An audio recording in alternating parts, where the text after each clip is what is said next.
Hello everyone, Ollie here from ℽ𝕧𝕚𝕚 Cinema, and fuck me, not again. Get the lube ready, boy. It's party time.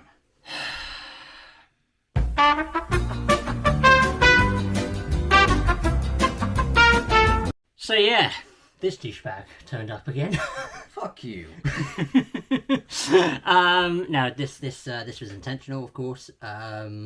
So if you actually haven't been up to date with my Evil Dead film series reviews, then you wouldn't know. I mentioned in the second Evil Dead 2 review, I said that ℕ𝕼𝕬𝕗 was supposed to turn up yesterday, but unfortunately he had a quick thing under the weather. You just had a bit of a minor cold, runny nose, whatever.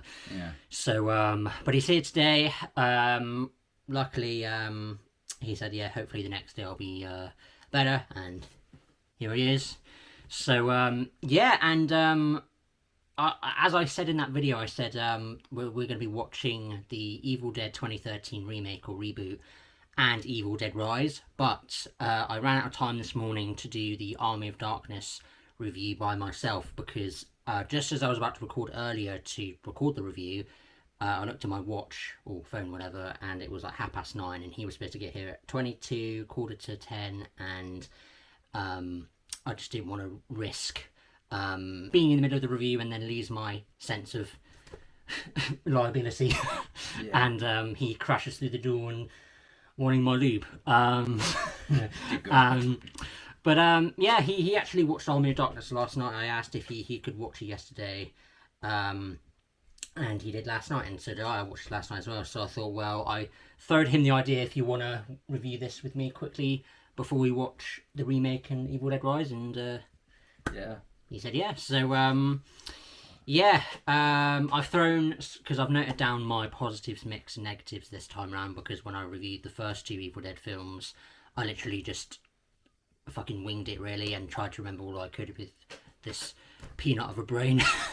So but yeah, I noted down all my stuff, and I gave ℕ𝕼𝕬𝕗 some ideas as well, because again, I literally asked him as he went through the door, do you want to do the review for Army of Darkness with me? And he was like, yeah, sure. So I showed him my laptop, some of my notes, so you can get some ideas running. But so we're going to do obviously positives, mixed, negatives for the film. I'll obviously, if you're alright with me, go first, or do you want to go first with positives? Sure, why not? So do you want to go first, or do you want to? Yeah, I can go first. So positives, yeah. Alright, so I love Ash. Obviously, he's a banger of a character. He's obviously the strongest part of the film. He's very consistent with his character. And I think I like what they did with him, that they made him a bit more arrogant. I think that's a very nice touch to him. Adds another flaw. Because obviously, like, he's had his experiences in Evil Dead 2. And I think this film did a very good job at doing that very well.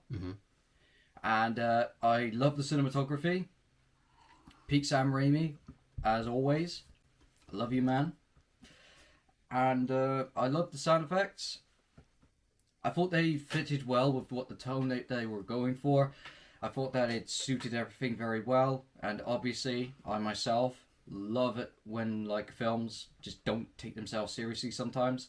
It helps people to while stay in the film, but also bringing some immersion at the same time. Just peak. And then there was the final battle. I thought that was pretty some epic shit. I really loved how Ash fought against Evil Ash. I thought that was pretty funny, and yet just absolutely awesome. Especially with all the dead all fighting against the living. I thought it was great. I loved Evil Ash. He's funny. He fits well with the tone. And I wish they could have done a bit more with him. But then again, this film doesn't take itself seriously like the previous two installments. But then again, this is Evil Dead we're talking about. Since when does it ever take itself seriously? And now onto my mixed. Sorry, I was going to say we'll do positives for both and then go back mixed both. And Yes. Then, yeah. Okay. Yes. Sorry, I don't know if I made that point, but I don't think you did. no, sorry. Okay, right. So God my damn you. positives. Sorry about that. Just so that we're all on the same page, so it's not back and forth. I guess, like like usual. Yeah. So yeah. Anyway, so my positives for Army Darkness. I've got my laptop here because Yeah. we're gonna forget. So if he's looking down, he's not staring at his penis. So yeah, don't worry. I'm not like fuck. So yeah, my first positive for the film, I think the something that I had an issue with the second film was the recap of the previous film. So for example, obviously, like if you haven't seen my review for Evil Dead 2, I said that that the recap of the first film, again in Evil Dead 2, was too long and just drawn out. But I kind of understand because obviously, if I don't know if you know, but Sam Raimi didn't have the rights to secure the rights for the first Evil Dead, so he kind of got fucked over with that. So he had to recreate the scenes from the first film. But it was like 15 minutes long. I'm like, why does a recap need to be 15 minutes long? But with this, it's like literally like 2 or 3 minutes. So Army Darkness recapping Evil Dead 2. So that I can praise. The recap of the second film. The funny scenes. So obviously I think the humour, which I was a bit more worried about this time around, because when I last watched, which was the first time 3 years ago, upon watching Evil Dead Rise, I wasn't too much of a fan of this film, funnily enough. I just didn't like the tone. I don't know if it was my mood or whatever, because obviously I'd watched it for the first time and I was just shocked by the tonal shift. I mean, obviously the second film obviously has a sort of balance between comedy and horror, whereas this I feel like is a lot more comedy than horror. I mean, yeah, there's whole like horror elements, but the comedy is kind of outweighs more the horror. Whereas the second one was a kind of balance. But again, even when I watched the second one the other day, I was still shocked by how fucking mental it is. I don't know if you. I wrote a Letterboxd review just saying, studio, how fucking batshit should we make this film? Sam Raimi, yes. And I mean that's pretty much how it sums it up. Really, it's just like, what the fuck, dancing headless corpses, Random shit, go. yeah. So yeah, I was concerned about the comedy in this film being too overkill, and I will get to some comedy in this film later on in this video, but most of the comedy actually did land for me, luckily, unlike the first time I watched it 3 years ago. But the one comedy which I'll now shift into my next positive is Ash Williams, or Ashley Williams. I mean, it was Ashley in the first one, but now he's just Ash. He's the man with the gun. Yeah, Ash, I mean, he's pretty much at his prime here, because he's just like, he's the most over the top as he has been since the first film. The first film, he's very, he's kind of a minute character, and then the second one, I guess Sam Raimi was like, okay, we've got to make this character kind of more memorable now, and obviously they did, but now they kind of took it a step further with Ash with this film, and he has like some of the hilarious one-liners and quotes that you could possibly think of. I'm going to chuck in a montage of my favourite quotes and one-liners that Ash has. Well, hello, Mr. Fancy Pants. I got news for you, pal. You ain't leading but two things right now. Jack and shit. And Jack left town. All right, you primitive screwheads, listen up. See this? This is my boomstick! First you want to kill me. Now you want to kiss me. Blow. Give me some sugar, baby. Yo, she-bitch. Let's go. Groovy. Good. Bad. I'm the guy with the gun.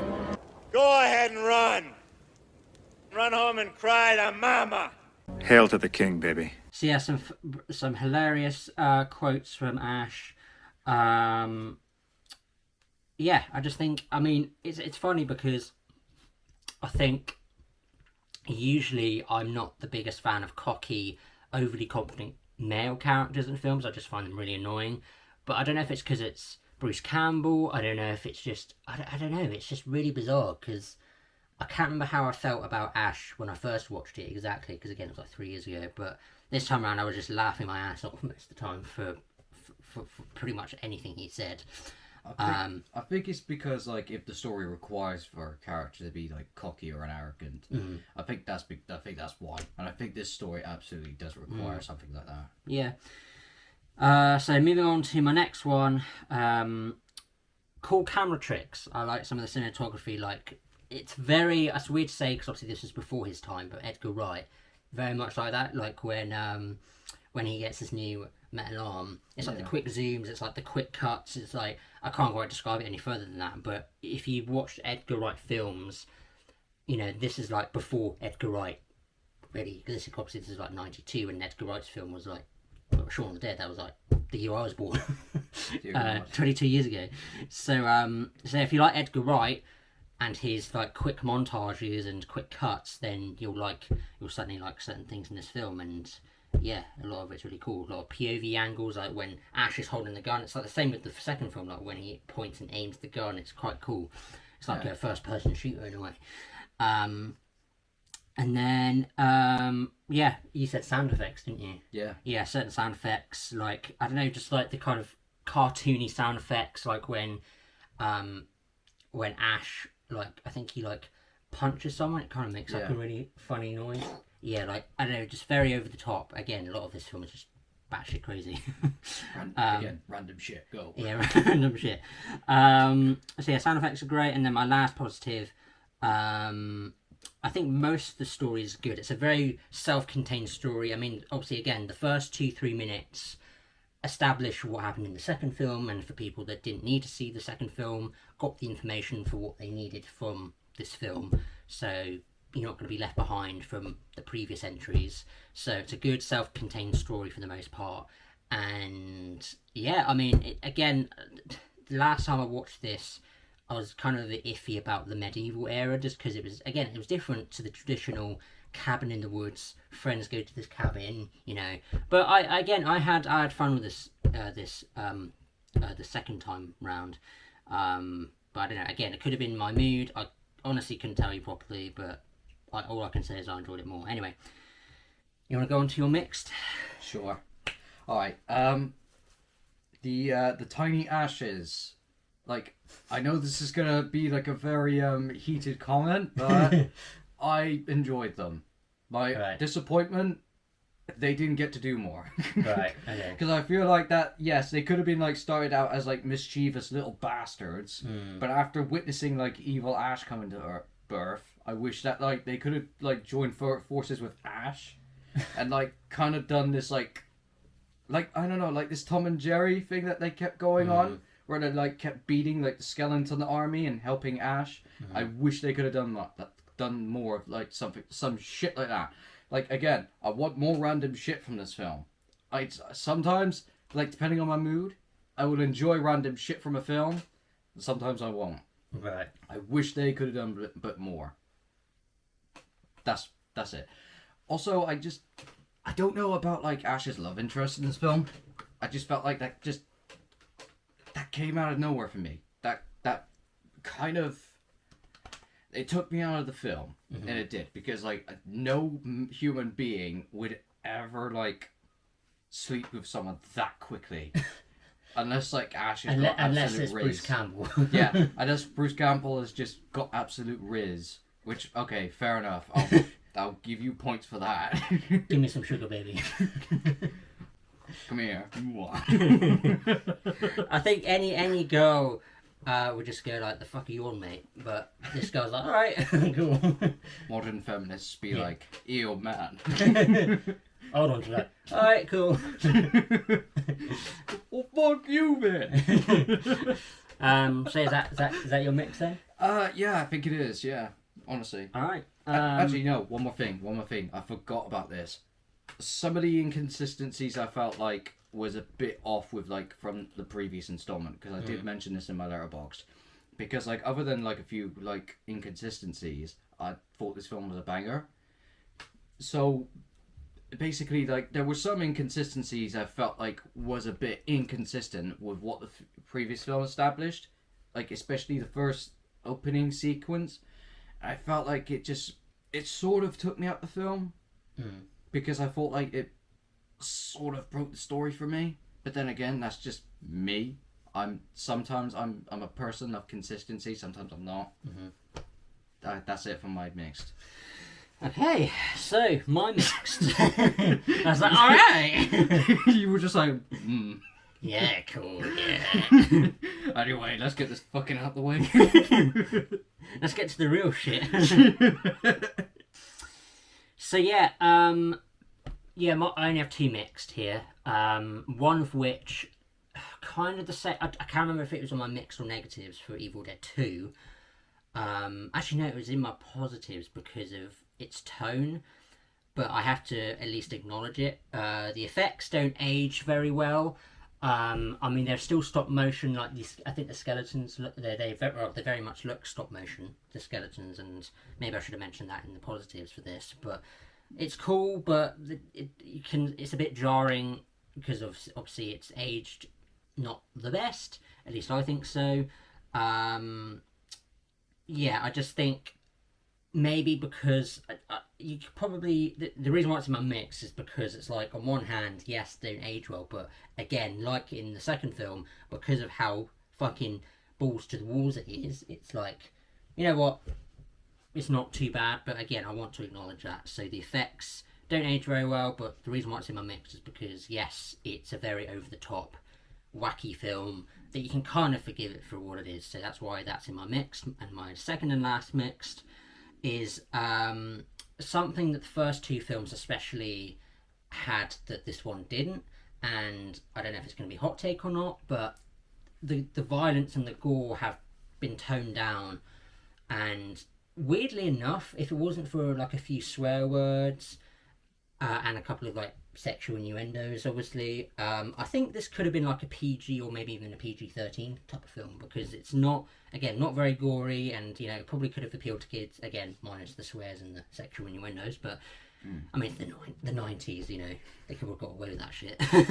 But yeah, the violence and gore, it is absent, but again, because it's in my mixed, because of its silly tone, and because something that I said in the Evil Dead 2 review, what I like about the differences between the first film and the second film, and now the third film, they're all different in themselves, because they're all kind of their own thing. It's not like the same thing over and over again, like the fucking Friday the 13th film. It's just like the same shit over and over and over and over again.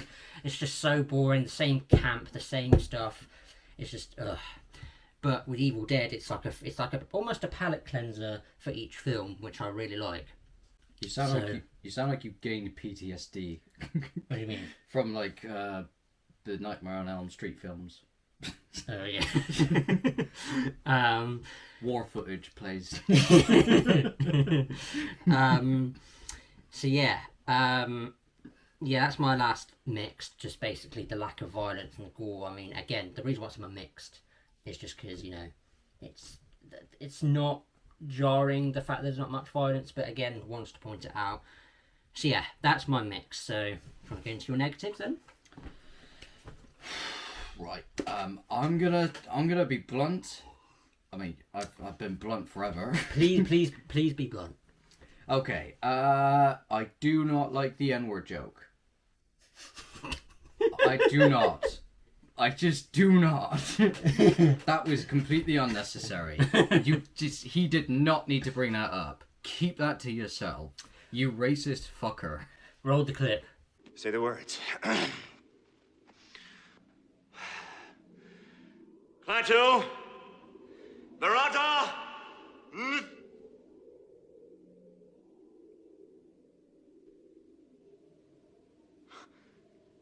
necktie, nectar, nickel.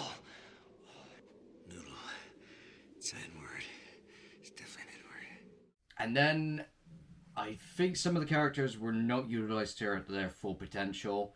Like, again, the aforementioned, like, mini Ashes. I feel like they were not, like, put into their full potential. And I feel like maybe, like, I can't remember this, but like some of the characters were a bit forgettable. Like that, I don't know if he's Scottish or Irish.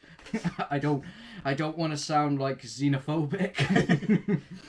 I can't remember. He was like in the beginning of the film. He's what like one of those dudes who wore like the red clothing. I like Posh twat. Yeah. the posh twat. Like he has blonde hair. I don't know. Pull a picture of him. British stereotype. We have this dude. He's blonde. He wears red clothing. But then, other than that, I don't think I have that many negatives. Yeah. Okay. No. Now, my first negative, which is something that ℕ𝕆𝕀𝕍𝔼𝕊 already brought up. Now, at the beginning of this review, I did mention that most of the comedy did work for me. However, there was a couple of bits that I thought, a bit overkill for me personally. But some people might like it, some people might not. But the mini tiny ashes, I just personally thought were a bit too much. Like the whole London Bridge is falling. I was just like, really? Like, I mean, everything that Ash has been doing since to that point, I was like, you know what, it's quite funny, kind of like I could laugh at. But that was just like, I don't know. I mean, I kind of get why people would like that, because again, I mean, at that point, it was already overkill enough. But for me, like, I don't know, some parts of the comedy in this film just didn't work for me necessarily. I mean, that's the thing. Each person likes particular comedy, and for me, that sequence with those tiny ashes. I mean, obviously, it leads up to something awesome, which I probably should have mentioned in the positives, which is Evil Ash. That's how Evil Ash was born, right? With the Yeah. Because like one of the mini ashes like dive bombs into his mouth, giving him oral pleasure.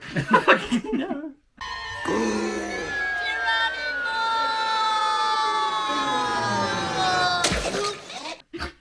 Just dives in there, and then I think that's how Evil Ash was born. Yeah, and then he started growing like the eyeball, and then he ends up splitting, and then he also ends up chopping him up and burying him, and that's when he does a Peter Griffin where he has like a mini clone grow on his shoulder.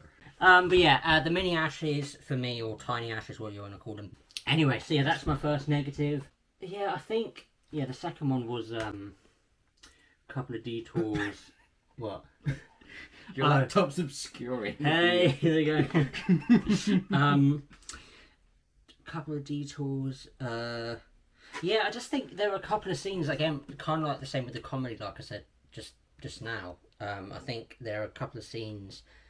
I think that was one of them with although I can't really say that because obviously it leads up to Evil Ash, but I don't know, just that whole sequence where obviously he stays in that place, and then obviously the tiny ashes come and then fuck with him, and then as in context for that. Yeah, fuck with him as in like piss him off, annoy him, and just not as in literally. Well, you said they gave him oral pleasure. Giving him oral pleasure.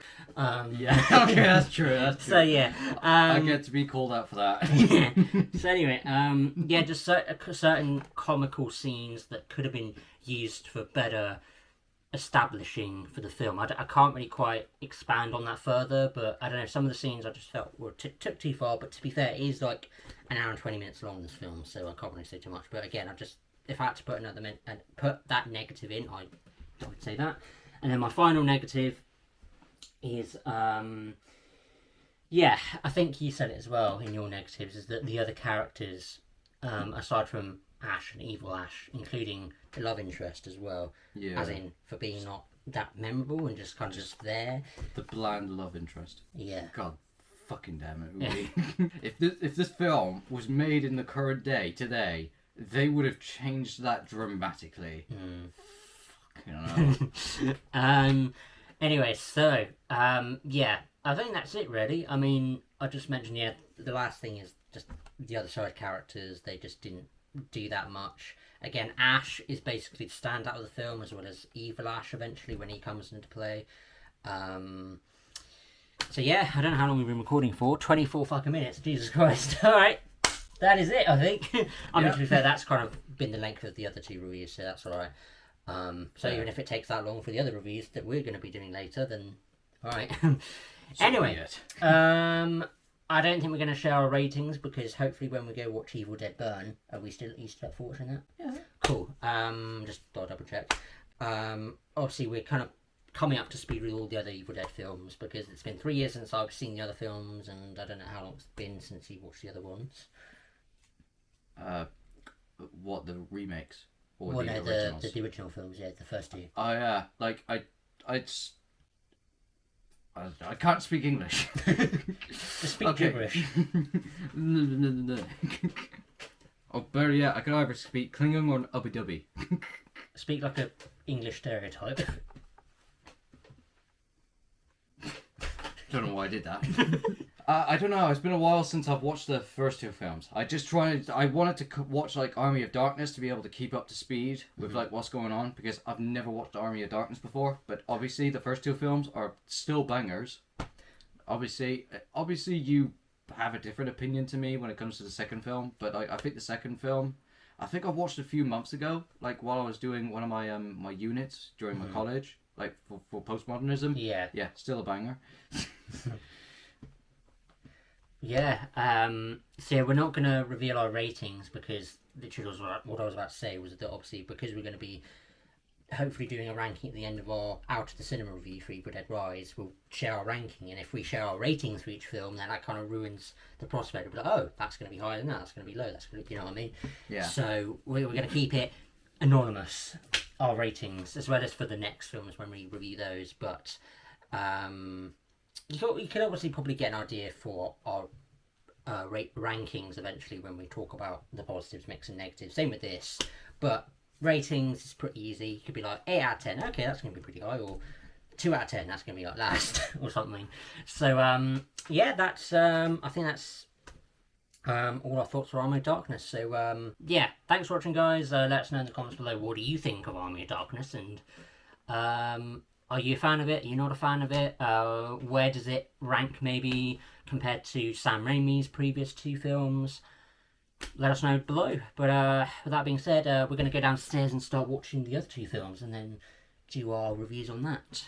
But obviously this review obviously will be up before the other 2, because obviously chronologically speaking this needs to come next, because it's the next in the review series. So yeah. Thanks for watching, guys, and we will see you, well, we'll see you in a bit actually, technically. So yeah, cheers. Sayonara.